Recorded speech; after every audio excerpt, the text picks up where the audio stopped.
Assalamualaikum warahmatullahi wabarakatuh. Perkenalkan, nama saya Nyima Syarifah Mudaim, NIM 20011111027 dari kelas manajemen reguler 2C. Di sini saya akan mereview jurnal tentang ciri-ciri muslimpreneur dari pandangan muslim, sarjana, dan akademisi. Bisnis secara etis adalah hal yang penting harus dipraktekkan oleh semua pengusaha, terutama kaum muslimpreneur. Oleh karena itu, banyak muslimpreneur yang menjadi pengusaha sukses. Penerapan nilai-nilai etika yang berlandaskan falsafah tauhid akan memberikan ukuran universal dari sistem nilai yang harus dianut oleh setiap manusia. Ciri-ciri muslimpreneur merupakan gabungan dari berbagai unsur antara lain keimanan, ibadah kepada Allah, niat baik, halalan thayyibah, amanah, izin kepada orang lain, dan lain-lain. Etika berasal dari kata Yunani, ethos yang berkembang menjadi etik dalam bahasa Prancis, ethics dalam bahasa Latin, dan etik dalam bahasa Inggris.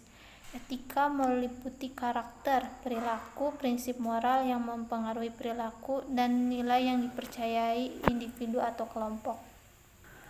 Akhlak yang merupakan perpaduan keseimbangan antara unsur spiritual dan fisik menjadi dasar utama dalam pembentukan etika muslim.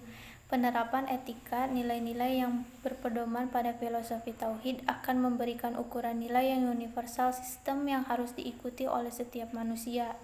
Ada berbagai definisi yang dikemukakan tentang wirausaha, termasuk individu yang terlibat dalam suatu perusahaan atau bisnis baru. Nur Azah Kamri tahun 2009 membangun bisnis baru, bersiaplah untuk menghadapi semua resiko. Scarborough dan Zimmerer tahun 2006 dan menemukan cara baru untuk menggunakan sumber daya secara optimal dan menciptakan lebih banyak kesempatan kerja. Vesper tahun 1980. Singkatnya, etika adalah prinsip nilai dan moralitas adalah praktik nilai. Etika dan moral didasarkan pada masyarakat barat. Orang bebas menggunakan pikirannya untuk menentukan nilai dari setiap tindakan-tindakan. Terkadang ada tindakan yang salah dalam pandangan etika tetapi dianggap benar secara moral. Pembahasan tentang etika, moral, dan akhlak adalah tentang sifat-sifat yang baik, perbuatan buruk, dan perbuatan yang diperbolehkan dan tidak diperbolehkan. Perbedaan utama antara semua ini adalah sumber dalam menentukan nilai-nilai tindakan tersebut. Namun demikian, nilai-nilai akhlak yang dimiliki oleh setiap individu akan dianut setiap saat dan kondisi seperti itu. Temperamen dan sifat asli dari perilaku mereka itu telah menjadi bagian dari diri mereka sendiri. Secara umum, etika bisnis Islam dan etika bisnis tidak jauh berbeda. Singkatnya, pengusaha muslim yang telah mengamalkan etika secara mutlak adalah etika bisnis. Namun, jika etika dipraktekkan karena kesadaran Islam, maka itu akan terjadi disebut etika bisnis Islam. Jadi, niat itu penting. Niat akan menentukan tujuan tindakan dan bagaimana caranya mereka bertindak. Praktiknya tidak hanya mengikuti aturan, selain itu dilakukan karena Islam. Karakteristik muslimpreneur.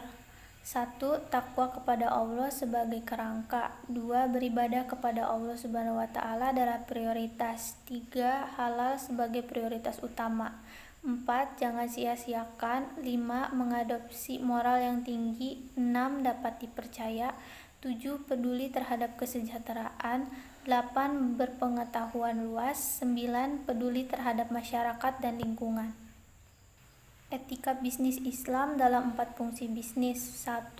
Etika bisnis Islam dalam produksi. Pembahasan produksi meliputi 4 elemen utama, yaitu jenis produk, prinsip dasar produksi, produksi halal, dan sertifikasi halal. 2. Etika bisnis dalam pemasaran. Pemasaran adalah fungsi bisnis yang mengidentifikasi kebutuhan konsumen, menentukan pasar sasaran, dan menerapkan produk dan layanan untuk melayani pasar. 3. Etika bisnis Islam dalam pembiayaan. Di dalam konteksnya, untuk memperoleh pendapatan halal, setiap aktivitas seorang muslim harus dilakukan sesuai dengan prinsip syariah. 3. Perhatian utama dari pembiayaan Islam adalah harus bebas dari apapun unsur bunga atau riba, ketidakpastian, dan perjudian. Larangan semua elemen ini dapat ditemukan dalam teks syariah. 4. Etika bisnis Islam dalam sumber daya manusia. Karyawan adalah aset perusahaan yang paling berharga karena mereka adalah penggerak perusahaan. Fungsi bisnis dan elemen karakteristik. 1. Produksi.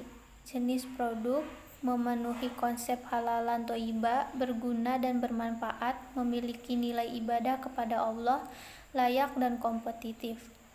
2. Pemasaran. Jangan terlibat dengan transaksi apapun yang dilarang oleh Islam, seperti bai al-najas, riba, bukan monopoli, bukan manipulatif. 3. Keuangan. Mematuhi prinsip dasar keuangan Islam, halal, niat benar dalam transaksi keuangan. 4. Sumber daya manusia. Pengukuhan pekerja, upah dan gaji, kelayakan pekerja, kemampuan perusahaan, keterampilan pekerja, suasana sekitar, adil dan merata. Cukup sekian materi yang saya sampaikan, kurang lebihnya mohon maaf. Wabillahi taufiq wal hidayah. Wassalamualaikum warahmatullahi wabarakatuh.